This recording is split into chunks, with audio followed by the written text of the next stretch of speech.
القرآن القرآن القرآن القرآن القرآن القرآن القرآن القرآن الحمد للہ رب العالمین والعاقبۃ للمتقین والصلاۃ والسلام علی رسولہ الکریم اما بعد اعوذ باللہ من الشیطان الرجیم بسم اللہ الرحمن الرحیم تلک الرسل فضلنا بعضهم علی بعض منهم من کلم اللہ ورفع بعضهم درجات وآتینا عیسی ابن مریم البینات وأیدناہ بروح القدس الی آخر الآیہ۔ قرآن مجید کا تیسرا پارہ سورہ بقرہ کی آیت نمبر 253 سے شروع ہوتا ہے،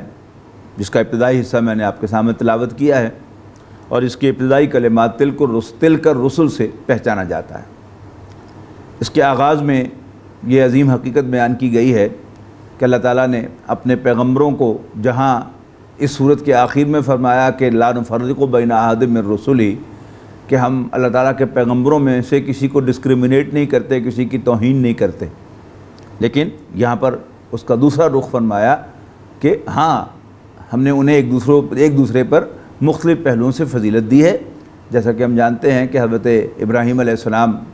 ابو الانبیاء، خلیل اللہ اور امام الناس کا منصب رکھتے ہیں۔ حضرت موسیٰ علیہ السلام کلیم اللہ ہیں کہ واحد انسان جن سے اللہ تعالیٰ نے براہ راست کلام فرمایا اس زمین پر، وہ حضرت موسیٰ علیہ السلام کی منفرد فضیلت ہے۔ حضرت ابراہیم علیہ السلام خلیل اللہ ہیں اور امام الناس ہیں، اور قرآن مجید بار بار کہتا ہے کہ وہ بڑے یکسو تھے اللہ تعالیٰ کی بندگی میں، اور شرک کا کوئی شائبہ ان کی شخصیت میں نہیں تھا۔ حضرت عیسیٰ علیہ السلام کا خاص طور پر یہاں اس آیت میں ذکر ہے کہ وآتینا عیسی ابن مریم البینات وأیدناہ بروح القدس، کہ ہم نے عیسیٰ ابن مریم کو کھلی نشانیاں عطا فرمائیں اور ان کی تائید فرمائی ہم نے جبرائیل کے ذریعے سے۔ اس کے بعد قرآن مجید میں اللہ کے راستے میں خرچ کرنے کے بارے میں سب سے زیادہ جامع مقام اور تفصیلی تذکرہ اللہ کے راستے میں خرچ کرنے کا وہ آیت نمبر 254 سے شروع ہوتا ہے، اور پھر ایک طویل سلسلہ ہے اللہ کے راستے میں خرچ کرنے کا قرآن مجید کے اندر بیان۔ فرمایا یا ایھا الذین آمنوا انفقوا مما رزقناکم من قبل ان یاتی یوم لا بیع فیہ ولا خلۃ ولا شفاعہ، اے ایمان والو خرچ کرو اس میں سے جو کچھ ہم نے تمہیں عطا فرمایا ہے، اس سے پہلے کہ وہ دن آ جائے کہ جس میں نہ کوئی خرید و فروخت ہوگی اور نہ کوئی دوستی کام آئے گی اور نہ ہی کوئی سفارش۔ والکافرون هم الظالمون، رہے کافر تو وہ انتہائی ظالم ہیں۔ اس کے بعد قرآن مجید کی عظیم ترین آیت، جسے خود رسول اللہ صلی اللہ علیہ وسلم نے قرآن مجید کی آیات کی سردار قرار دیا ہے، آیت الکرسی وارد ہوئی ہے۔ اللہ تعالیٰ کی صفات کے تذکرے میں یہ قرآن مجید کا کلائمیکس ہے۔ ایک ہی آیت میں اللہ تعالیٰ کا مکمل تعارف کروایا گیا ہے۔ اللہ لا الہ الا ہو، اللہ تعالیٰ ہی وہ ہستی ہے کہ جس کے سوا کوئی عبادت کے لائق نہیں ہے۔ الحی القیوم، وہ از خود زندہ ہے، یعنی میں اور آپ اور باقی جاندار اللہ تعالیٰ کی عطا کردہ حیات کی بنیاد پر زندہ ہے۔ اللہ تعالیٰ الحی ہے، خود زندہ ہے، اور باقی پوری کائنات کو وہ تھامے ہوئے ہے۔ جب تک اللہ تعالیٰ کا فیصلہ ہوگا کہ وہ کائنات موجود رہے وہ رہے گی، اور جب اللہ تعالیٰ کا فیصلہ ہوگا کہ نو مور، تو پھر اس کائنات کا وجود ختم ہو جائے گا۔ تو اپنی ذات میں وہ القیوم ہے، اور باقی پوری کائنات کے لیے وہ القیوم ہے۔ اب اس کی حیات، اس کی زندگی کو مزید کوالیفائی کیا گیا، یعنی غیر اللہ کی حیات کے مقابلے میں ہمیں نیند بھی آتی ہے اور اونگ بھی آتی ہے۔ فرمایا لا تاخذہ سنۃ ولا نوم، نہ تو اسے اونگ آتی ہے اور نہ ہی نیند۔ لہ ما فی السماوات و ما فی الارض، آسمانوں اور زمین میں جو کچھ ہے اسی کا تو ہے۔ من ذا الذی یشفع عندہ الا باذنہ، توحید میں ایک بہت بڑی دراڑ جو ہے وہ شفاعت باطلہ کا تصور ہے کہ قیامت کے دن کچھ ایسے بھی ہوں گے، کچھ ایسی ہستیاں، کچھ ایسے لوگ جو اللہ تعالیٰ پر اتنا انفلوئنس رکھتے ہیں کہ اللہ تعالیٰ ان کی بات کو موڑ نہیں سکتا، اور وہ جس کی بھی سفارش کر دیں اللہ تعالیٰ پابند ہوگا ان کی سفارش کو قبول کرنے کا۔ تو دو کنڈیشنز کے ساتھ یہاں پر فرمایا کہ من ذا الذی یشفع عندہ الا باذنہ، کون ہے جو اللہ تعالیٰ کے سامنے سفارش کر سکے مگر اس کی اجازت سے۔ یعنی اگر تو سفارشی ڈائریکٹ دروازہ کھول کر افسر کے کمرے میں داخل ہو کر اور بغیر اجازت دیے اپنا مدعا سامنے رکھے تو پھر وہ تکڑا سفارشی ہوتا ہے، امکان ہوتا ہے کہ پھر افسر اس کی بات مانے گا بھی صحیح، لیکن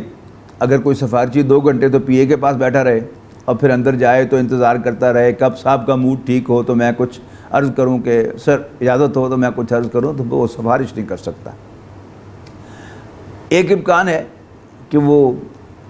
افسر کے یا جج کے علم میں کوئی بات لائے کہ جو فائل آپ کو بتا رہی ہے یہ درست نہیں ہے، میں چشمدید گواہ ہوں۔ تو ان دونوں کا یہاں تذکرہ کیا کہ کون ہے جو اللہ کے حضور سفارش کر سکے مگر اس کی اجازت سے، اور اللہ تعالیٰ کے علم میں کون اضافہ کر سکتا ہے، جبکہ یعلم ما بین ایدیہم وما خلفہم، اللہ تعالیٰ تو جانتا ہے جو کچھ ان کے سامنے ہے ان فرنٹ آف دیم اس کو بھی، اور وما خلفہم اور جو کچھ ان کے پیچھے ہے اسے بھی جانتا ہے۔ ولا یحیطون بشیء من علمہ الا بما شاء، اور وہ اللہ تعالیٰ کے علم میں سے کسی کا بھی احاطہ نہیں کر سکتے مگر جو اللہ چاہے۔ تو اللہ تعالیٰ کا دیا ہوا سارا علم ہے جو بھی ہم میں سے کسی کے پاس ہے، کسی کا کوئی اپنا علم نہیں ہے۔ وسیع کرسیہ السماوات والارض، اللہ تعالیٰ کی کرسی، اللہ تعالیٰ کا تخت، اللہ تعالیٰ کی حکومت آسمانوں اور زمین پر وسیع ہے۔ ولا یعودہ حفظہما، اور ان کی نگہداشت، ان کی حفاظت اللہ تعالیٰ کو نہیں تھکاتی۔ وہو العلی العظیم، اور وہ بلند و برتر ہے، عظمت والا ہے۔ اس کے بعد ایک اصولی بات فرمائی کہ اگرچہ نبی اکرم صلی اللہ علیہ وسلم کی سیرت اس پر گواہ ہے کہ نبی اکرم صلی اللہ علیہ وسلم نے اللہ تعالیٰ کی حکمرانی قائم کرنے کے لیے زندگی بھر جد و جہد کی۔ مکی زندگی میں آپ نے اس کے لیے وہ افراد نکالے اس معاشرے میں سے جو اللہ تعالیٰ کے لیے لڑنے مرنے کو تیار تھے، اور وہی نبی اکرم صلی اللہ علیہ وسلم کی جماعت کا سینٹرل کور بنے۔ اور پھر مدینہ منورہ منتقل ہونے کے بعد نبی اکرم صلی اللہ علیہ وسلم نے ابتدائی چند کام کرنے کے بعد اب باقاعدہ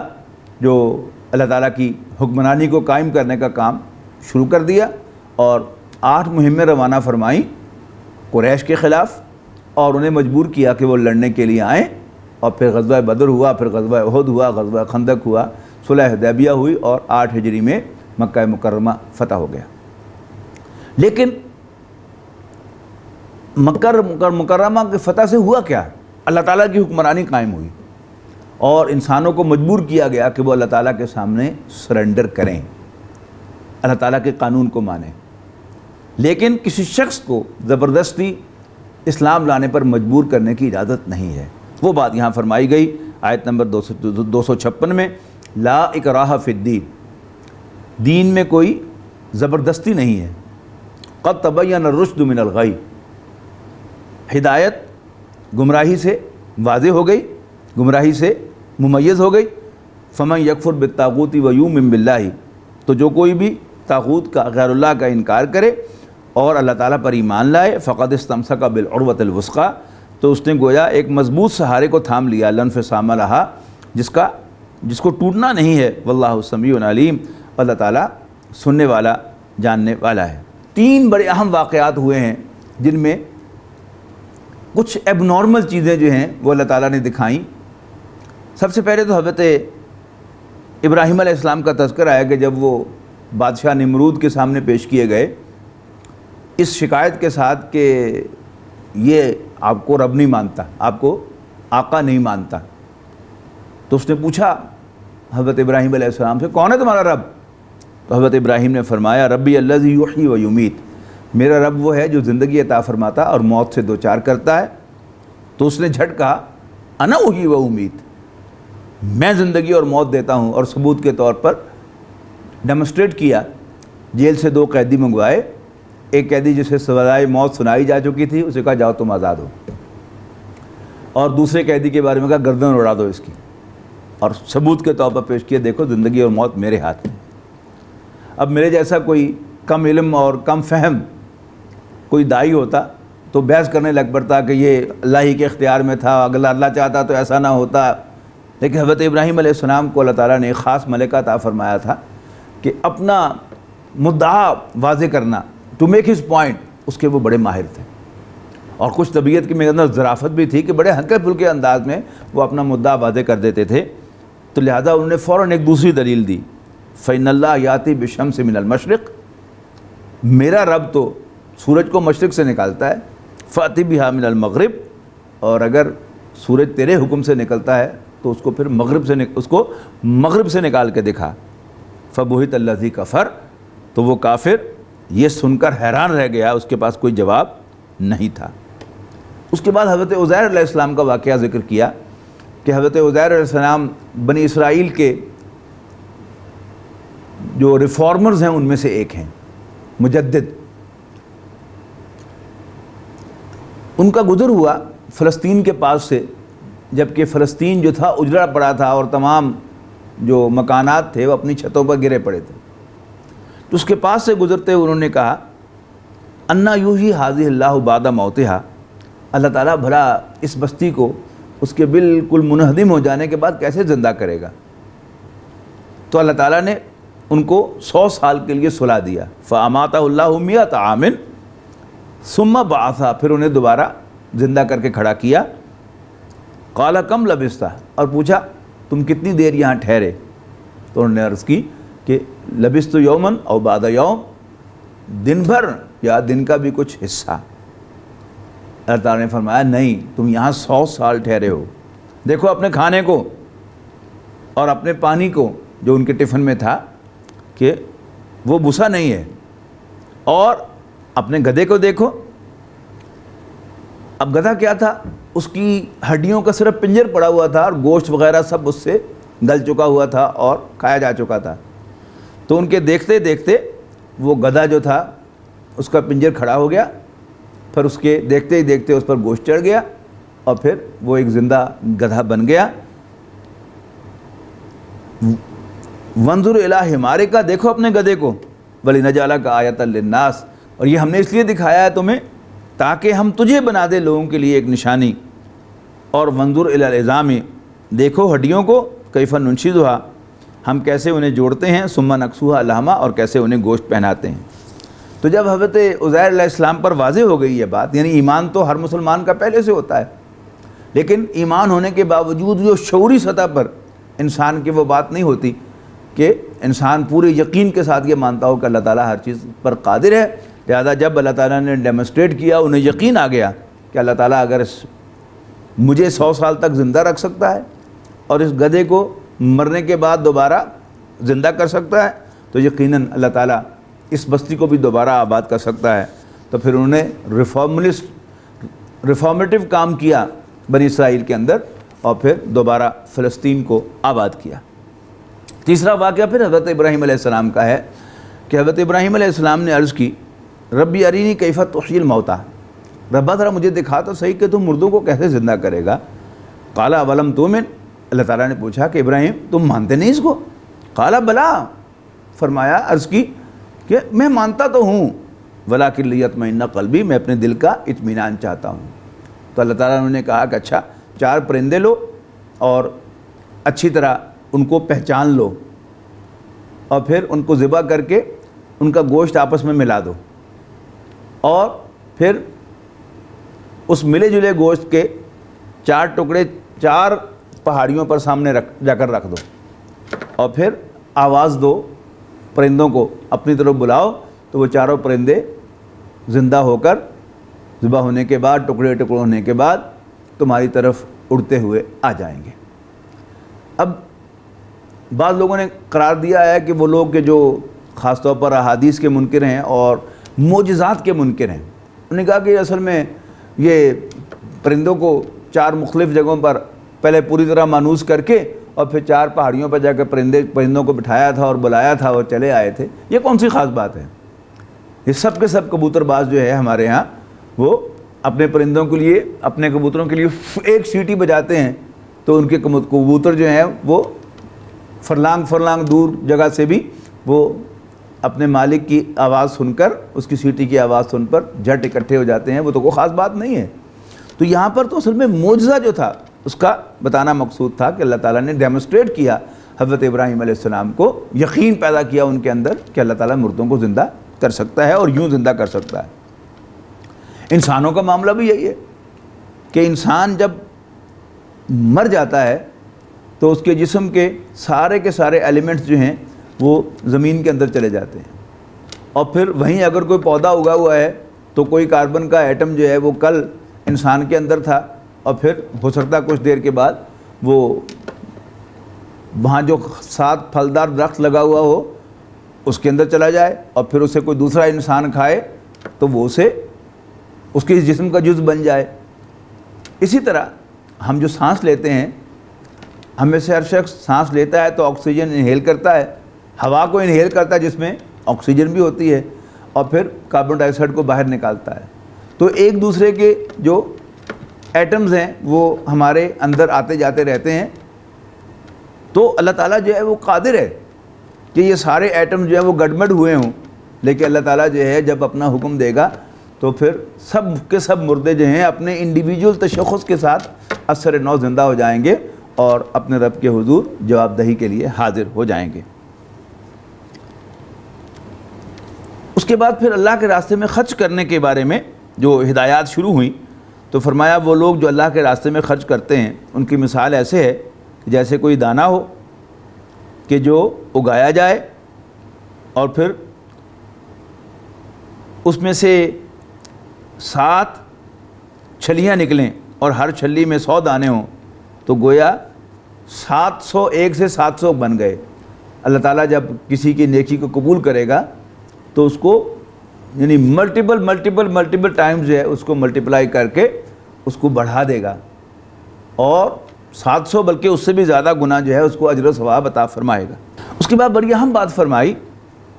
کہ الذین ینفقون اموالہم فی سبیل اللہ، جو لوگ واقعتاً اللہ کے راستے میں اللہ تعالیٰ کو راضی کرنے کے لیے اپنا مال دیتے ہیں، اپنا مال خرچ کرتے ہیں، اور اس کے بعد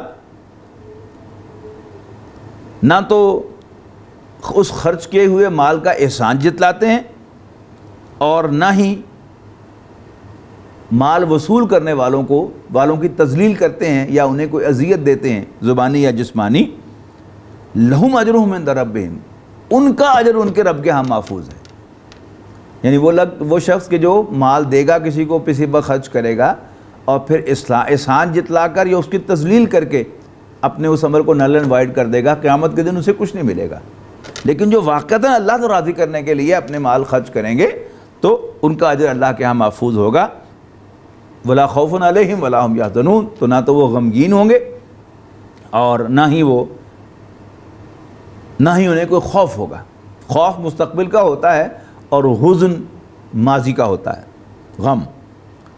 قول معروف و مغفرت، یعنی اللہ تعالیٰ نے سائلوں کا بھی حق بیان کر دیا، اور جو غرباء و مساکین ہیں ان کو تو عام لوگ بھی سمجھتے ہیں کہ ہاں وہ حقدار ہیں اور انہیں کچھ نہ کچھ دینا چاہیے، لیکن ہر وقت انسان کے حالات اچھے نہیں ہوتے، لیکن مانگنے والا، تقاضا کرنے والا، ایکسپیکٹ کرنے والا جو ہے وہ آتا ہے، سوال کرتا ہے، تو اس وقت ٹیمپر لوز نہیں کرنا چاہیے، بلکہ اگر دینے کا ارادہ نہیں ہے یا دینے کی حیثیت نہیں ہے تو اس سے معافی مانگ دینی چاہیے کہ بھائی تمہارا مجھ پر حق تو ہے، I'm sorry I'm not giving you what you deserve۔ اور اچھی بات، اچھے کلمات کے ساتھ اس کو رخصت کرنا چاہیے۔ فرمایا گیا کہ اچھی بات اور معافی مانگنا بہتر ہے اس صدقے سے کہ جس کے پیچھے بے ادبی ہو، گستاخی ہو، یا اس کو کوئی اذیت ناک بات کہی جائے۔ اس کے بعد فرمایا، اسی بات کو پھر دوبارہ دہرایا، اے ایمان والو اپنے صدقات کو نل اینڈ وائڈ نہ کیا کرو، باطل نہ کیا کرو، بیکار نہ بنا دیا کرو، احسان جتلا کر اور اذیت والی بات کہہ کر، اس شخص کی طرح کہ جو اپنا مال خرچ کرے لوگوں کو دکھانے کے لیے اور اللہ اور آخرت پر ایمان نہ رکھتا ہو، یعنی اس کو یہ یقین نہ ہو کہ یہ مال اس کو قیامت کے دن واپس لوٹایا جائے گا، تو اس کی مثال ایسے ہے کا مثل صفوان علیہ تراب، کہ جیسے کوئی چٹان ہو، کوئی پتھر ہو جس کے اوپر تھوڑی سی مٹی پڑی ہوئی ہو اور اس میں کوئی چیز بوئی جائے اور اس پر جب تیز مینہ برسے گا تو وہ ساری مٹی جو ہے اس تیز مینہ سے بہہ جائے گی اور جو فصل وہاں پر بوئی ہوگی وہ بھی اس کے ساتھ ہی چلی جائے گی۔ لا یقدرون علی شیء مما کسبوا، لہذا وہ اپنی کمائی میں سے قیامت کے دن کچھ بھی نہ پائیں گے۔ واللہ لا یہدی القوم الکافرین، اور اللہ تعالیٰ ایسے کافروں کو راستہ نہیں دکھایا کرتا۔ اور وہ لوگ کہ جو اپنے مال خرچ کرتے ہیں اپنے رب کو راضی کرنے کے لیے اور وتثبیتا من انفسہم، خلوص نیت کے ساتھ، ان کی مثال ایسے ہے کہ جیسے کوئی باغ ہو ایک بلند سطح پر، اصابہ وابل فآتت اکلھا ضعفین، اور جب زوردار مینہ برسے تو اس کی پروڈیوس دگنی ہو جائے، فَإِن لَّمْ يُصِبْهَا وَابِلٌ فَطَلْ، اور تیز بارش نہ بھی پڑے، تھوڑی سی فوار بھی پڑ جائے تو وہ بھی خوب رنگ لاتی ہے۔ وَاللَّهُ بِمَا تَعْمَلُونَ بَصِيرٌ، اور جو کچھ بھی تم کرتے ہو اللہ تعالیٰ اسے دیکھتا ہے، تمہاری نیتیں، تمہارے ارادے وہ بھی اس پر بالکل کھلے ہوتے ہیں اور وہ دیکھ رہا ہوتا ہے کہ تم کوئی بات، کوئی کام کس نیت سے کر رہے ہو، اللہ تعالیٰ کو راضی کرنے کے لیے یا لوگوں کو دکھانے کے لیے۔ شیطان جو ہے وہ انسان کو ڈراتا ہے، کوئی اللہ کے راستے میں خرچ کرو گے تو مسکین ہو جاؤ گے،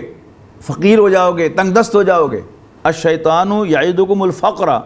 ویامرکم بالفحشاء، شیطان تمہیں تنگ دستی کا خوف دلاتا ہے اور تمہیں بے حیائی پر آمادہ کرتا ہے۔ یعنی فحشاء اس کو دونوں معنوں میں لیجئے کہ بڑے گناہوں کو بھی فواحش سے کہا جاتا ہے، تعبیر کیا جاتا ہے، اور باقاعدہ بے حیائی کے کاموں کو بھی فحاشی سے تعبیر کیا جاتا ہے۔ جب انسان وہ تنگ دست ہو جاتا ہے یا اس پر مال کی حرص سوار ہو جائے تو پھر انسان بے حیائی کی تمام حدیں بھی پھلانگ جاتا ہے۔ تو شیطان تم میں فقیری اور تنگ دستی سے ڈراتا ہے اور تمہیں بے حیائی پر آمادہ کرتا ہے، جبکہ اللہ تعالیٰ تم سے وعدہ فرماتا ہے بخشش کا، منہ اپنی جانب سے، وفضلاً اور اپنی مہربانی کا، واللہ واسع علیم، اللہ تعالیٰ وسعت والا، جاننے والا ہے۔ فرمایا یؤتی الحکمۃ من یشاء، یہ بڑی اہم آیت ہے، آیت نمبر 269 یؤتی الحکمۃ من یشاء، اللہ تعالیٰ جسے چاہتا ہے حکمت و دانائی سے نوازتا ہے، وزڈم عطا فرماتا ہے۔ وَمَن یؤت الحکمۃ، اور جسے حکمت عطا کر دی گئی، فقد اوتیا خیرا کثیرا، تو اس کو تو بڑا خیر عطا کر دیا گیا، ہائیسٹ گڈ مل گئی۔ وما یذکر الا اولو الالباب، اور نصیحت تو صرف دل والے ہی قبول کرتے ہیں۔ اللہ تعالیٰ کے راستے میں مال دینا، صدقات و خیرات نکالنا، اس کی ایک بڑی اہم مد کا ذکر ہو رہا ہے آیت نمبر 273 میں۔ وہ کیا ہے؟ للفقراء الذین اسروا فی سبیل اللہ لا یستطیعون ضربا فی الارض، اپنے مال تم خرچ کرو ان فقراء پر بھی کہ جو اللہ کے راستے میں گر جائیں، یعنی اللہ کے دین کی جد و جہد میں، اللہ تعالیٰ کے دین کی تعلیموں تعلم میں اتنے محو ہو گئے کہ وہ اپنی معاشی جد و جہد نہیں کر سکے، یا انہوں نے معاشی جد و جہد کو کم ٹائم دیا اور بس ہینڈ ٹو ماؤتھ والا معاملہ کرتے ہوئے وہ دین کی خدمت میں لگ گئے، اللہ تعالیٰ کے دین کی سربلندی کے لیے اپنا تن من دھن انہوں نے سب کچھ لگا دیا۔ لا یستطیعون ضربا فی الارض یحسبهم الجاہل اغنیاء من التعفف، اب چونکہ وہ لپٹ کر نہیں مانگتے اور سوال نہیں کرتے کسی کے سامنے، لہذا ایک کم عقل آدمی، جاہل آدمی جو ہے وہ سمجھتا ہے کہ یہ کھاتے پیتے لوگ ہیں، حالانکہ تعرفهم بسیماہم، تم ان کے چہروں سے پہچان سکتے ہو، غور سے اگر انہیں دیکھو گے کہ یہ تنگ دست ہیں، اور بعض اوقات تمہیں اندازہ ہوگا کہ یہ بھوکے بھی ہیں، تو انہوں نے تو مانگنا نہیں، لہذا مسلمانوں کو ترغیب دلائی گئی ہے کہ خاص طور پر دین کے وہ خادم کہ جو اپنی معاشی دوڑ دھوپ نہ کرتے ہوں اور انہوں نے اپنے آپ کو وقف کر دیا ہو اس کام کے لیے، تو وہ اپنے صدقات و خیرات میں انہیں بھی یاد رکھیں۔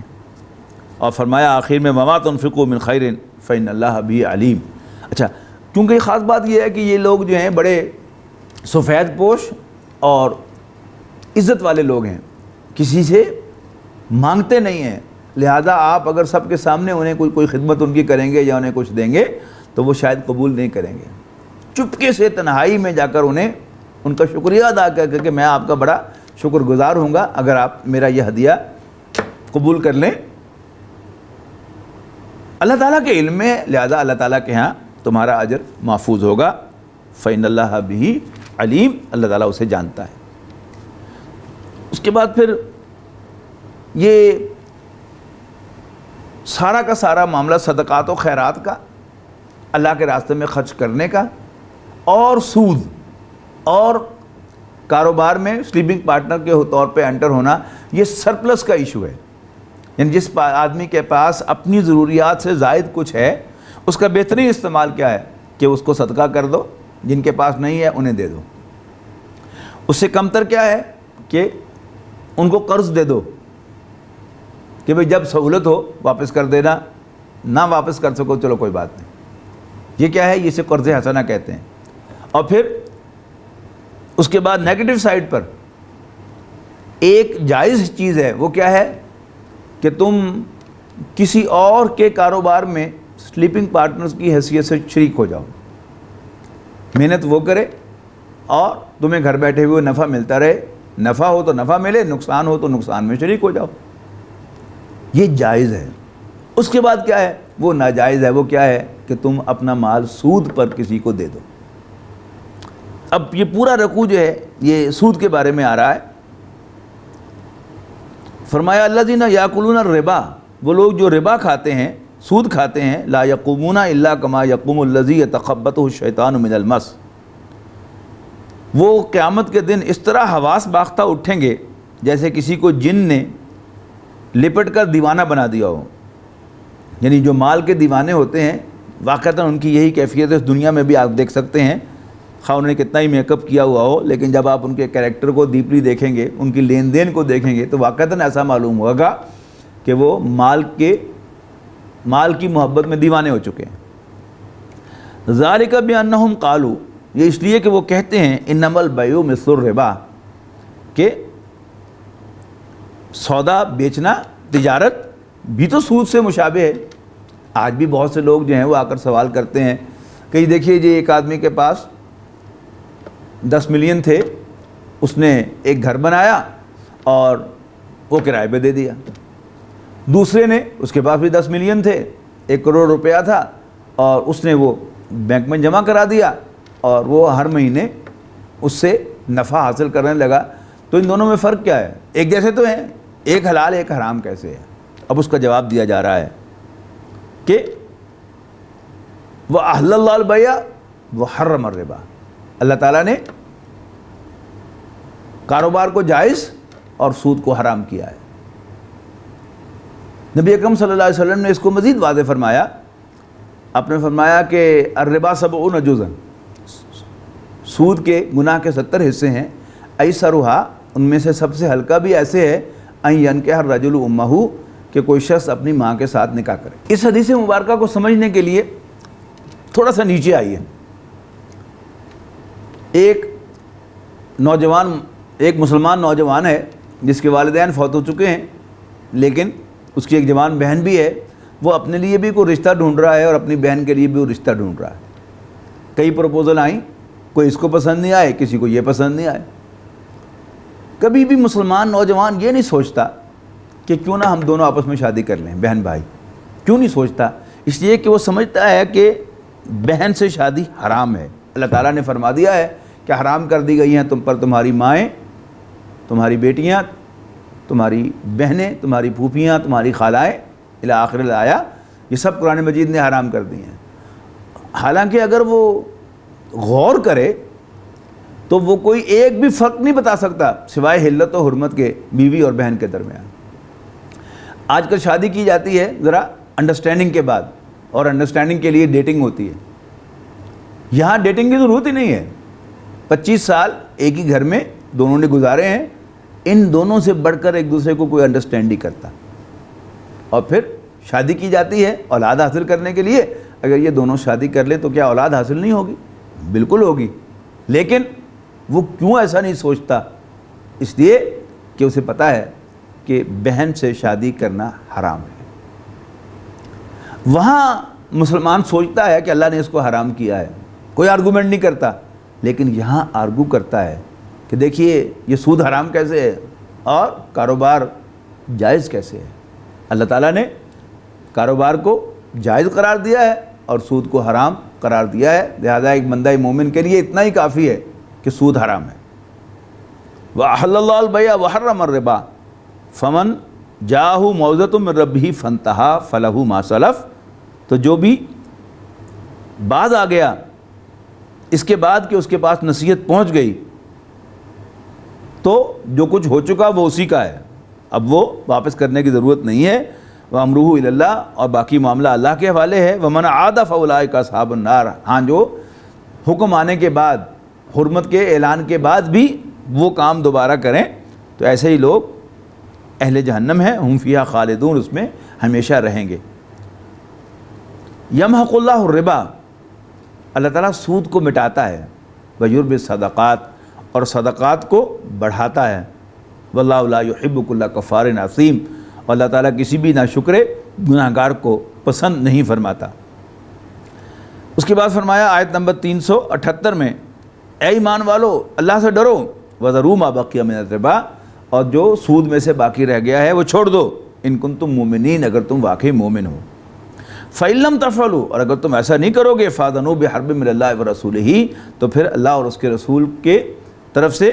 تمہارے خلاف اعلان جنگ ہے، تو پھر تیار ہو جاؤ اللہ اور اس کے رسول سے لڑنے کے لیے۔ وَإِن تُبْتُمْ، اور اگر تم باز آ جاؤ، توبہ کر لو، فَلَكُمْ رُءُوسُ أَمْوَالِكُمْ، تو اصل زر تمہارے ہی رہیں گے، لا تظلمون ولا تظلمون، نہ تم کسی پر ظلم کرو گے اور نہ تمہارے اوپر کوئی زیادتی کی جائے گی۔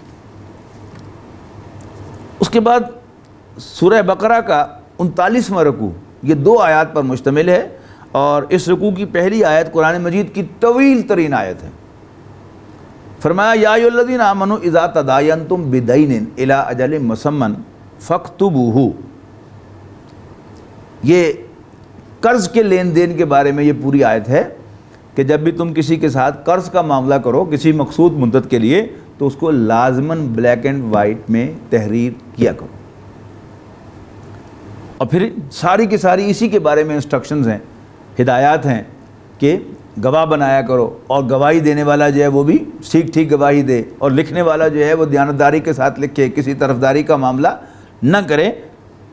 اور دوسری آیت میں پھر رہن کا ذکر ہے، اگر تم سفر میں ہو اور کوئی لکھنے والا بھی نہیں ہے اور کوئی گواہ بھی نہیں ہے تو پھر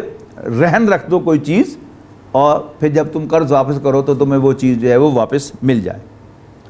سورہ بقرہ کا آخری رکوع بہت گلوریس ہے۔ فرمایا للہ ما فی السماوات و ما فی الارض، آسمانوں اور زمین میں جو کچھ ہے اللہ تعالیٰ ہی کا ہے۔ وَإِن تُبْدُوا مَا فِي أَنفُسِكُمْ أَوْ تُخْفُوهُ، اور تمہارے دلوں میں جو کچھ ہے اس کو تم ظاہر کرو یا چھپائے رکھو، یحاسبکم بہ اللہ، اللہ تعالیٰ تمہیں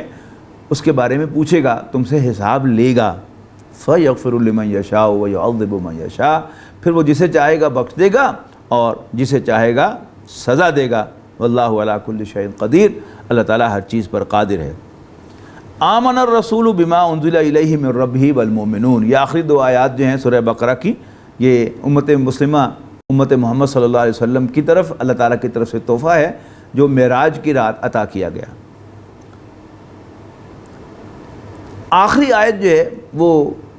ایک بڑے بنیادی اصول اور ایک بہت بڑے ریلیف کو بیان کرتے ہوئے پھر کچھ دعاؤں پر مشتمل ہے۔ لا یکلف اللہ نفسا الا وسعها، اللہ تعالیٰ کسی بھی شخص کو اکاؤنٹیبل نہیں بنائے گا، جواب دہ نہیں ٹھہرائے گا مگر اس کی وسعت کے مطابق۔ اب یہ وسعت جو ہے یہ بہت بذات خود ایک بہت وسعت کا حامل ہے کہ نمبر کے اعتبار سے، کوانٹٹی کے اعتبار سے، خلوص کے اعتبار سے اور ٹائمنگز کے اعتبار سے، یعنی ایک ہی عمل جو ہے کسی وقت بڑا آسان ہوتا ہے اور وہی عمل کسی وقت بہت مشکل ہوتا ہے۔ تو اللہ تعالیٰ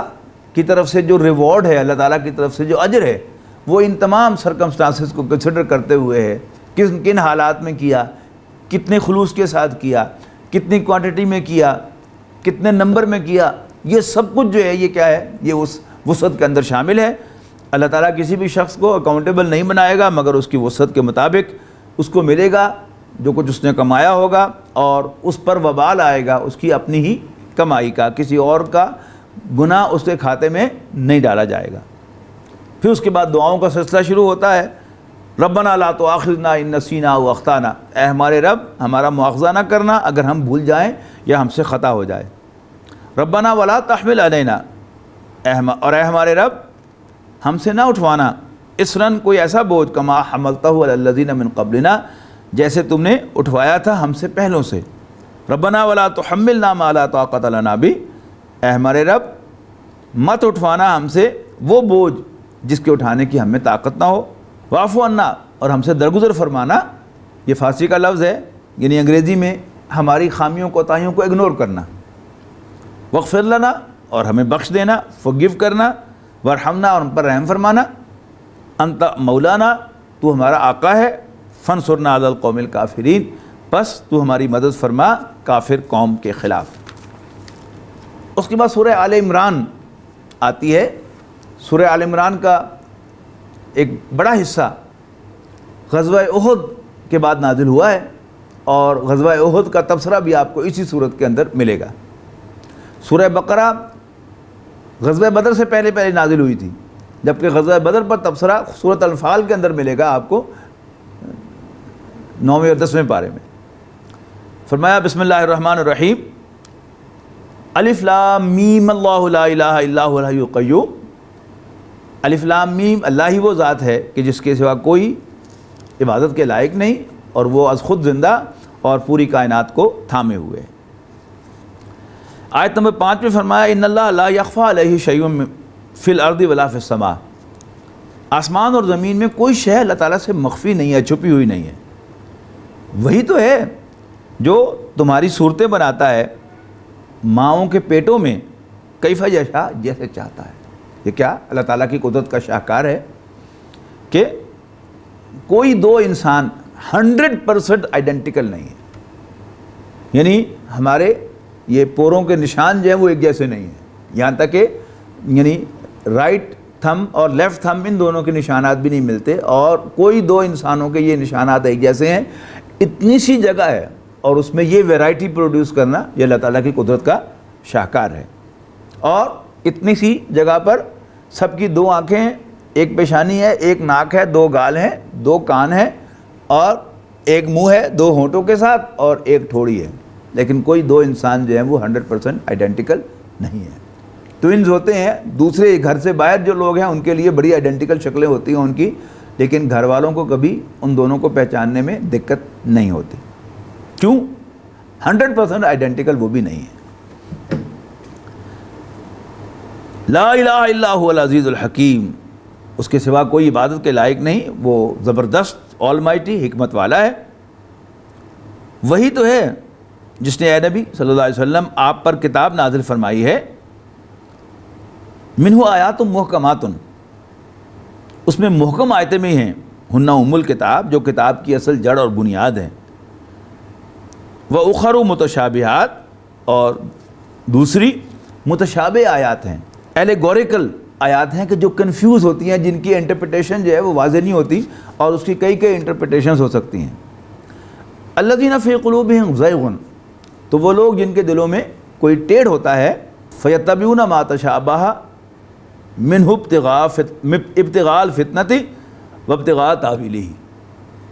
تو وہ لوگ جن کے دلوں میں کوئی ٹیڑھ ہوتا ہے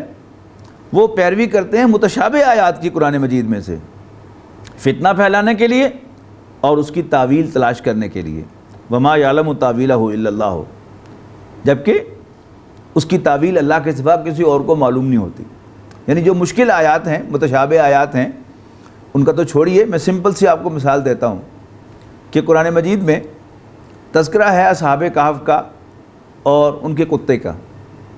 اب جہاں تک اصل ایسنس کا تعلق ہے، وہ اشخاص 3 ہوں، 5 ہوں، 8 ہوں، 15 ہوں، 20 ہوں، اس سے اس ہدایت کا کوئی تعلق نہیں ہے۔ یہ کیا ہے؟ یہ اس کا تحقیق کا موضوع ہو سکتا ہے کہ تلاش کیا جائے اور ریفرنسز دیکھے جائیں اور لائبریریاں کھنگالی جائیں اور طے کیا جائے کہ وہ کتنے آدمی تھے، جبکہ جو اصل ہدایت ہے وہ بہت واضح ہے کہ اللہ تعالیٰ نے ان کو 300 سال سے زائد سلائے رکھا اور پھر اس کے بعد ان کو زندہ کیا۔ تو یہ کیا تھا؟ یہ اللہ تعالیٰ کی ایک نشانی تھی۔ اس کے مقابلے میں فرمایا والراسخون فی العلم، اور وہ لوگ کہ جو علم میں رسوخ ڈیپتھ رکھتے ہیں، وہ کہتے ہیں آمنا بھی، ہم اس پر ایمان لاتے ہیں کہ یہ اللہ کا کلام ہے، کل من عند ربنا، یہ سب ہمارے رب کی طرف سے آیا ہے، وما یذکر الا اولو الالباب، اور نصیحت تو دل والے ہی، سینسیبل لوگ ہی قبول کرتے ہیں۔ اور پھر مزید وہ دعا کرتے ہیں ربنا لا تزغ قلوبنا بعد اذ ہدیتنا، اے ہمارے رب ہمارے دلوں کو ٹیڑھا نہ کرنا اس کے بعد کہ تو نے ہمیں ہدایت سے نوازا ہے، وہب لنا من لدنک رحمہ، اور ہمیں اپنے پاس سے رحمت عطا فرما، انک انت الوہاب، بے شک تو بہت عطا فرمانے والا ہے۔ اس کے بعد سورہ آل عمران کی آیت نمبر 14 بہت ہی اہم آیات میں سے ہے، قرآن مجید کی کوئی آیت غیر اہم نہیں ہے، لیکن قرآن مجید کو اللہ تعالیٰ کا کلام ماننے میں کم سے کم میری حد تک یہ آیت بڑی فیصلہ کن ثابت ہوئی کہ اس آیت میں انسانوں، خاص طور پر مردوں کی جو خواہشات ہیں ان کا تذکرہ ہے کہ what attracts men۔ زُيِّنَ لِلنَّاسِ حُبُّ الشَّهَوَاتِ مِنَ النِّسَاءِ وَالْبَنِينَ وَالْقَنَاطِيرِ الْمُقَنطَرَةِ مِنَ الذَّهَبِ وَالْفِضَّةِ وَالْخَيْلِ الْمُسَوَّمَةِ وَالْأَنْعَامِ وَالْحَرْثِ ذَلِكَ مَتَاعُ الْحَيَاةِ الدُّنْيَا وَاللَّهُ عِندَهُ حُسْنُ الْمَآبِ۔ پرکشش بنائی گئیں لوگوں کے لیے ان کی خواہشات کی محبت ہے، چونکہ مقابلے میں عورتوں کا ذکر ہے، لہذا میں نے اسی لیے کہا کہ خاص طور پر مردوں کے لیے کہ اس آیت کو سامنے لکھ لیں اور اپنے گریبان میں جھانکتے جائیں اور دنیا کا ایک سروے کنڈکٹ کریں۔ آپ کو سب سے زیادہ جو مردوں کی موومنٹس ہیں وہ وومن اورینٹڈ نظر آئیں گی، اور یہاں بھی ٹاپ آف دا لسٹ عورتوں کا ذکر ہے، یعنی جو ان ایڈورٹنٹ موومنٹس ہیں، غیر شعوری جو حرکتیں ہیں مرد کی، وہ سب سے زیادہ وومن اورینٹڈ ہیں، اور جو بھی کانشیس اس کی موومنٹس ہیں شعوری، وہ اپنے بیٹوں کے لیے ہیں، ان کا مستقبل بنانے کے لیے، انہیں کمفرٹ فراہم کرنے کے لیے۔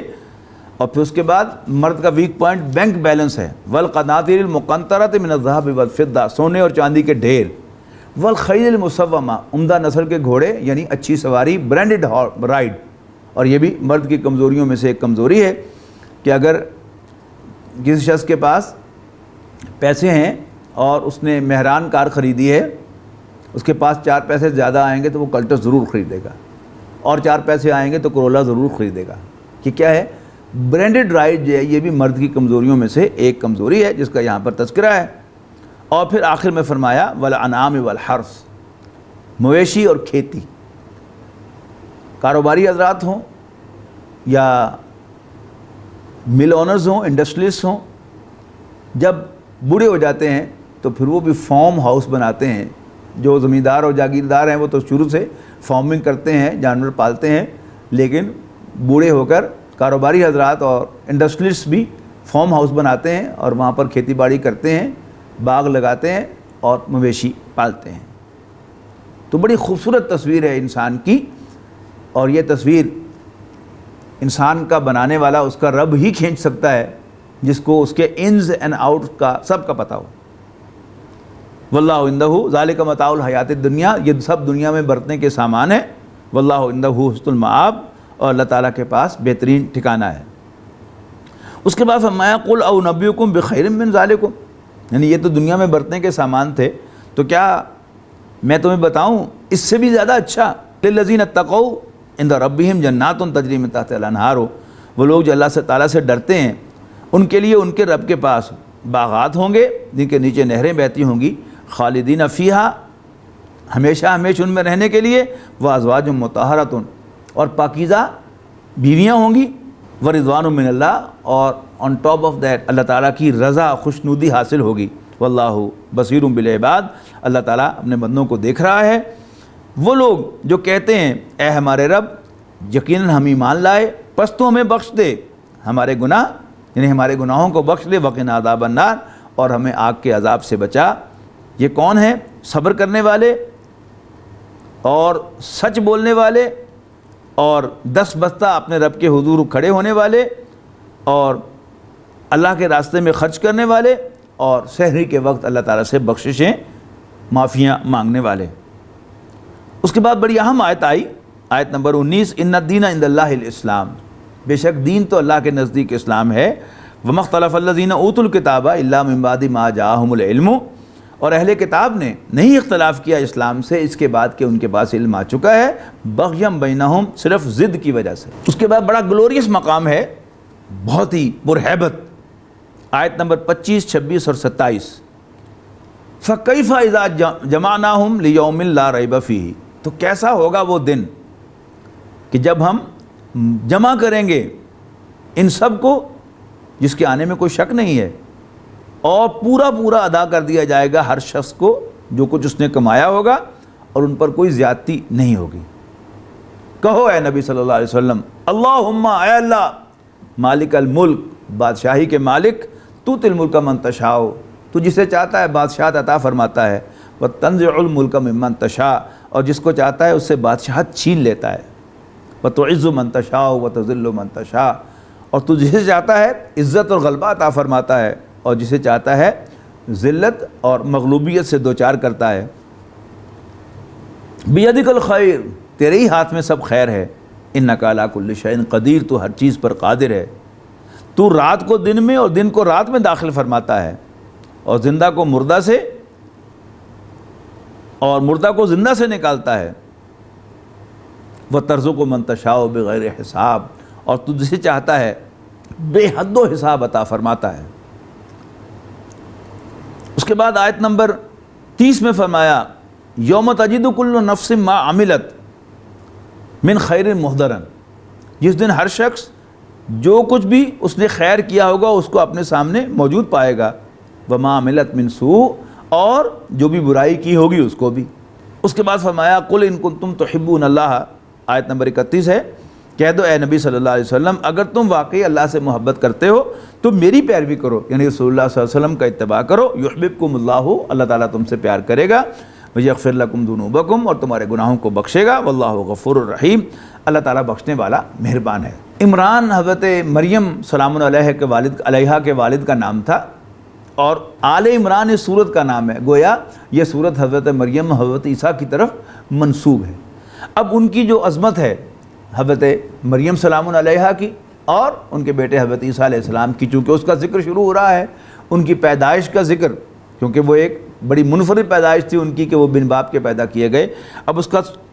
تذکرہ آنے والا ہے، تو سب سے پہلے ایک تمہیدی آیت آ رہی ہے، ان اللہ اصطفیٰ آدم و نوحا و آل ابراہیم و آل عمران علی العالمین،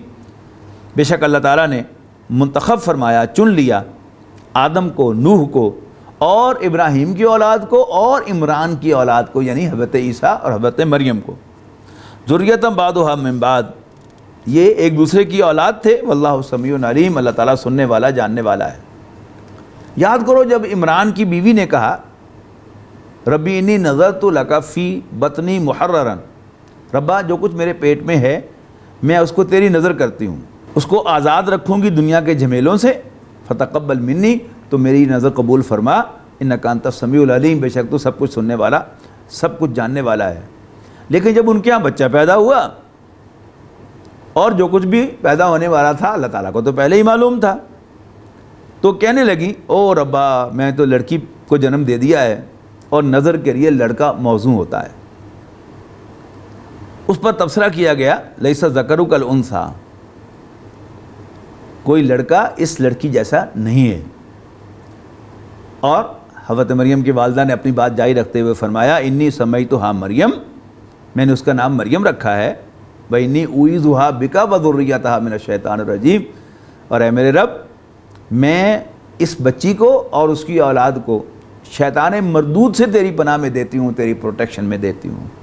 فتقبلھا ربھا بقبول حسن، تو اللہ تعالیٰ نے شرف قبولیت عطا فرمایا، قبول فرما لی مریم کی والدہ کی دعا بہت خوبصورتی کے ساتھ، اچھے طریقے سے، وانبتھا نباتا حسنا، اور ان کو اچھی پرورش سے گزارا، وکفلھا زکریا، اور ان کا کفیل حضرت زکریا علیہ السلام کو بنایا جو خالو تھے حضرت مریم کے۔ کلما دخل علیہا زکریا المحراب، اب اس پوری مسجد میں، پورے ہیکل میں واحد لڑکی تھی جو پریسٹ کی حیثیت سے وہاں پر رہتی تھی، جس نے وقف کی ہوئی تھی زندگی، باقی سب کیا تھے؟ باقی پادری مرد تھے۔ تو ان کو ایک علیحدہ حصہ دیا گیا تھا، جو لاکڈ رہتا تھا، اس کی چابی صرف حضرت زکریا کے پاس ہوتی تھی، اور حضرت زکریا روزانہ جا کر بچی کی خیریت بھی دریافت کرتے اور ان کی تربیت بھی فرماتے۔ ہر مرتبہ جب وہ حضرت مریم کے چیمبر میں جاتے، وہاں پر تازہ پھل پڑا ہوا پاتے، تو ایک دن کہنے لگے کلما دخل علیہا زکریا المحراب وجد عندہا رزقا، تو کہنے لگے یا مریم انا لک ھذا، یہ سب کچھ تمہارے پاس کہاں سے آ جاتا ہے؟ قالت ہوا من عند اللہ، تو بڑی شوخی کے ساتھ حضرت مریم نے حضرت زکریا سے کہا کہ یہ اللہ کے پاس سے آتا ہے، اس لیے کہ حضرت زکریا بھی اللہ کے نبی تھے، اور جو نبی کی تعلیمات یہی سکھاتی ہیں کہ اللہ تعالیٰ سب کچھ کر سکتا ہے۔ تو انہوں نے بڑی شوخی کے ساتھ کہا کہ یہ اللہ کے پاس سے آتا ہے۔ یہ دیکھ کر حضرت زکریا کو خیال آیا، اس وقت تک وہ بے اولاد تھے، کہ جو اس بچی کو اس بند کمرے میں تازہ پھل پہنچا سکتا ہے، وہ تو مجھے اولاد بھی دے سکتا ہے۔ قال ربی حب لی من لدنک ذریۃ طیبۃ، تو ربا مجھے بھی اپنے پاس، یعنی جو سرکمسٹانسز ہیں وہ کیا ہیں کہ ان کی بیوی بانجھ ہے جوانی سے ہی، اور اب وہ خود بھی بوڑھے ہو گئے ہیں، تو اب اپنے پاس سے مجھے ایک بیٹا عطا کر دے، مجھے پاکیزہ اولاد عطا کر دے، انک سمیع الدعاء، بے شک تو دعا کا سننے والا ہے۔ تو اللہ تعالیٰ کی طرف سے ایک فرشتے نے آ کر انہیں پکارا جب وہ نماز پڑھ رہے تھے اپنے چیمبر کے اندر، کہ اللہ تعالیٰ آپ کو ایک بیٹے کی خوشخبری دیتا ہے جس کا نام یحییٰ ہوگا، اور وہ اللہ تعالیٰ کے کلمے یعنی عیسیٰ علیہ السلام کی تصدیق کرنے والا ہوگا، اور وہ سردار ہوگا اور انتہائی پاک باز ہوگا، اور اللہ تعالیٰ کے نبیوں میں سے ہوگا، نیکوکار ہوگا۔ تو حضرت زکریا نے، یعنی وہی جیسے حضرت ابراہیم علیہ السلام نے سوال پوچھا تھا اس پارے کے آغاز میں کہ تو مردوں کو کیسے زندہ کرے گا، لہذا حضرت زکریا نے بھی سوال کیا کہ میرے یہاں بیٹا کیسے پیدا ہوگا جبکہ میں بھی بوڑھا ہو چکا ہوں اور میری بیوی بھی بانجھ ہے۔ قال، فرشتے نے کہا کذالک اللہ یفعل ما یشاء، اللہ تعالیٰ اسی طرح جو چاہتا ہے کرتا ہے۔ فرشتوں نے کہا یا مریم ان اللہ اصطفاکی وطہرکی واصطفاکی علی نساء العالمین، یعنی حضرت مریم کے پاس حضرت جبرائیل تشریف لائے، یا حضرت جبرائیل پوری فرشتوں کی جماعت کے ساتھ آئے، یا عزت کے ساتھ، جیسے ہم السلام علیکم کہتے ہیں، یہ جمع کا صیغہ ہے، لیکن ایک کو بھی ہم السلام علیکم نہیں کہتے، السلام علیکم ہی کہتے ہیں، السلام علیکہ عام طور پر نہیں کہتے، اگرچہ کہا جا سکتا ہے اور بعض دفعہ کہا بھی جاتا ہے۔ تو جب فرشتوں نے کہا اے مریم، بے شک اللہ تعالیٰ نے تمہیں منتخب کر لیا ہے اور تجھے پاک کیا ہے، اور تمہیں منتخب کیا ہے تمام جہان کی عورتوں میں سے، یا مریم اقنتی لربکی واسجدی وارکعی مع الراکعین، تو اے مریم اپنے رب کی فرما بردار ہو جا اور سجدہ کر اور رکوع کرنے والوں کے ساتھ۔ اب حضور صلی اللہ علیہ وسلم سے کہا جا رہا ہے ذالک من انباء الغیب نوحیہ الیک، اے نبی ہم آپ کو یہ خبریں وحی کر رہے ہیں، اور آپ اس وقت ان کے پاس موجود نہیں تھے کہ جب ہیکل کے مسجد کے سارے جو واعظین تھے اور پریسٹ تھے وہ قرے ڈال رہے تھے، اپنے قلم پھینک رہے تھے قرآن ڈالنے کے لیے، کہ ہر شخص جو تھا وہ دیکھ رہا تھا کہ یہ بچی ہے بڑی خاص بچی، لہذا ہر ایک کی خواہش تھی کہ میں اس کا مربی بنوں، لیکن اللہ تعالیٰ نے یہ شرف حضرت زکریا کو عطا فرمایا۔ اس کے بعد فرمایا یاد کرو جب فرشتوں نے کہا اے مریم ان اللہ یبشرک بکلمۃ منہ، اللہ تعالیٰ اے مریم اللہ تعالیٰ تمہیں خوشخبری دیتا ہے اپنی طرف سے ایک ورڈکٹ کی، ایک کلمے کی، ایک حکم کی، یعنی یہ بیٹے کی جو اللہ تعالیٰ کے خاص حکم سے آئے گا، اسمہ المسیح عیسی ابن مریم، جس کا نام مسیح عیسیٰ ابن مریم ہوگا، وجیہن فی الدنیا، وہ بڑا بابرو ہوگا دنیا میں بھی اور آخرت میں بھی، ومن المقربین، اللہ تعالیٰ کے مقرب یعنی خاص کیے ہوئے بندوں میں سے ہوگا۔ وہ پنگھوڑے میں بھی لوگوں سے بات کرے گا اور بڑھاپے میں بھی بات کرے گا۔ حضرت مریم کے پاؤں تلے سے اب زمین نکل گئی، یعنی جب حضرت زکریا نے پوچھا تھا کہ یہ پھل تمہارے پاس کہاں سے آتا ہے تو بڑی شوخی سے کہا تھا کہ ہوا من عند اللہ، یہ اللہ کے پاس سے آتا ہے، پتہ نہیں آپ کو۔ لیکن اب جب بیٹے کی خوشخبری دی حضرت جبرائیل نے آ کر تو پھر پاؤں تلے سے زمین نکل گئی، حیران ہو گیا، کہنے لگی انا یکون لی ولد ولم یمسسنی بشر، کہ میرے یہاں بیٹا کیسے پیدا ہو سکتا ہے جبکہ مجھے تو کبھی کسی مرد نے چھوا تک نہیں ہے۔ قال، حضرت جبرائیل نے فرمایا کذالک، ایسے ہی ہوگا، کذالک اللہ یخلق ما یشاء، ایسے ہی اللہ تعالیٰ جو چاہتا ہے پیدا کرتا ہے، اور جب وہ کسی بات کا فیصلہ کرتا ہے تو اسے کہتا ہے ہو جا، اور وہ ہو جایا کرتا ہے، کن فیکون۔ پھر حضرت عیسیٰ علیہ السلام کے بارے میں فرمایا کہ پھر وہ کیا کیا کارنامے سر انجام دیں گے، کون کون سی نشانیاں جو ہیں وہ اللہ تعالیٰ کی ان کے ہاتھ پہ ظاہر ہوں گی۔ پھر اس ساری بات کو کنکلوڈ کیا آیت نمبر 51 میں، ان اللہ ربی و ربکم فاعبدوہ، یعنی حضرت عیسیٰ علیہ السلام جو ہیں وہ اپنی ساری جو معجزات دکھا کر وہ لوگوں سے کہیں گے ان اللہ ربی و ربکم فاعبدوہ، بے شک اللہ تعالیٰ ہی میرا رب ہے اور تمہارا بھی، فاعبدوہ، بس تم اسی کی بندگی کرو، ھذا صراط مستقیم، یہی سیدھا راستہ ہے۔ حضرت عیسیٰ علیہ السلام کے تذکرے کو کنکلوڈ کرتے ہوئے فرمایا ان مثل عیسیٰ عند اللہ کمثل آدم، جیسے اللہ تعالیٰ نے حضرت آدم علیہ السلام کو پیدا کیا، اس سے پہلے کوئی انسان نہیں تھا، بس پہلے انسان حضرت آدم علیہ السلام تھے، ایسے ہی اللہ تعالیٰ نے حضرت مریم سلام علیہا کو بن باپ کے پیدا کر دیا۔ خلقہ من تراب، انہوں نے مٹی سے پیدا کیا، ثم قال لہ کن فیکون، اور پھر اس سے کہا ہو جا، اور پھر حضرت عیسیٰ علیہ السلام ایک زندہ انسان بن گئے۔ الحق من ربک، یہ حضرت عیسیٰ علیہ السلام کا جو واقعہ ہے یہ تیرے رب کی طرف سے سچا واقعہ ہے، فلا تکونن من الممترین، پس ہرگز شک میں پڑنے والوں میں سے نہ ہونا۔ اس کے بعد آیت نمبر 64 میں فرمایا قل یا اہل الکتاب، اے اہل کتاب، تعالوا الی کلمۃ سواء بیننا و بینکم اللہ نعبد الا اللہ۔ اصل میں ہوا کیا تھا کہ نجران عیسائیوں کا علاقہ تھا یمن میں، یہاں سے ایک عیسائیوں کا وفد آیا تھا رسول اللہ صلی اللہ علیہ وسلم سے ڈیبیٹ کرنے کے لیے حضرت عیسیٰ علیہ السلام کے بارے میں۔ تو اللہ تعالیٰ نے یعنی ڈی بریف کیا تھا رسول اللہ صلی اللہ علیہ وسلم کو حضرت عیسیٰ، حضرت زکریا، حضرت یحییٰ اور حضرت مریم کے بارے میں۔ اب جو ان کے ساتھ ڈائلاگ ہے، اب اس کا تذکرہ ہو رہا ہے کہ کہو اے نبی صلی اللہ علیہ وسلم، اے اہل کتاب، آؤ ہم ایک ایسی بات پر اکٹھے ہو جائیں کہ جو تمہارے اور ہمارے درمیان مشترک ہے، اور یہ کہ آؤ ہم اللہ کے سوا کسی کو نہ پوجیں اور نہ ہی کسی کو اللہ کا شریک بنائیں، اور اللہ کے سوا نہ ہی ہم کو رب قرار دیں، رب قرار دیں ایک دوسرے کو۔ فَإِن تَوَلَّوْا، پھر اے نبی اگر وہ منہ موڑ لیں، فَقُولُوا اشْهَدُوا، تو کہنا گواہی دو بِأَنَّا مُسْلِمُونَ، ہم تو مسلمان ہیں۔ پھر حضرت ابراہیم علیہ السلام چونکہ ایک کامن شخصیت ہیں عیسائیوں، یہودیوں اور مسلمانوں کے درمیان بڑی کلیئرٹی کے ساتھ، تو لہذا کہا گیا کہ یا اہل الکتاب لم تحاجون فی ابراہیم وما انزلت التوراۃ والانجیل الا من بعدہ، کہ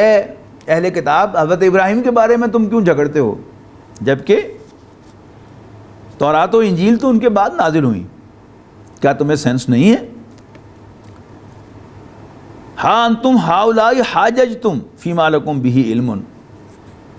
دیکھو ایسی باتوں میں تو تم جھگڑا ہی کرتے ہو جن کا تمہیں علم ہے، فلما تحاجون فیما لیس لکم بہ علم، تو ان باتوں میں کیوں جھگڑتے ہو جن کا تمہیں علم ہی نہیں ہے، واللہ یعلم وانتم لا تعلمون، اللہ تعالیٰ تو جانتا ہے لیکن تم نہیں جانتے۔ اہل کتاب نے، خاص طور پر یہود نے،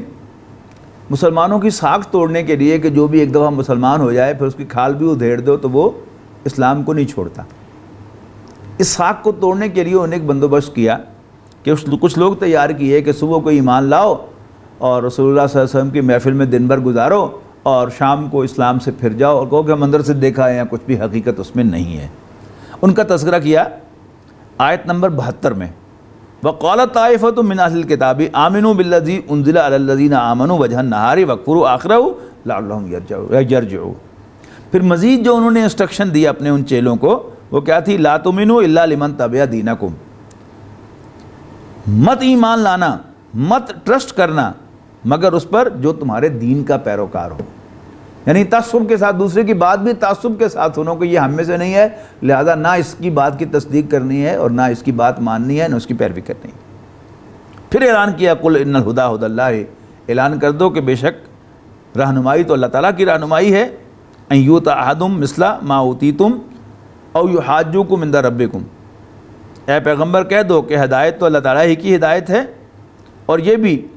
کہ نہ ماننا کہ جو چیز تم کو ملی ہے ویسی ہی کسی اور کو ملے گی. درمیان میں یعنی رسول اللہ صلی اللہ علیہ وسلم سے ایک بات کہہ کر پھر درمیان میں وہ جو قول تھا یہودیوں کے سرداروں کا اس کو بیچ میں لے آئے کہ ایسا نہ ہو کہ تم کسی کی بات کی تصدیق کر بیٹھو اور قیامت کے دن وہ تمہارے خلاف آرگو کرے اللہ کی عدالت میں. پھر اہل کتاب میں سے دو گروہ جو ہیں یہودی اور نصارہ، اب ان دونوں کا ایک خاص فرق یہاں پر واضح کیا جا رہا ہے کہ من اہل الکتاب ان تامنہ بقنطار یودیہ الیک، کہ اہل کتاب میں سے کچھ وہ بھی ہیں کہ اگر تم ان کو ایک خزانے کا امین بنا دو، ان کا ایک خزانے کے سلسلے میں ان پر ٹرسٹ کرو، یودیہ الیک، وہ تمہیں لوٹائیں گے. ومنہم من ان تامنہ بدینار، اور کچھ ایسے بھی ہیں کہ خواہ ان کے پاس تم ایک دینار امانت رکھو،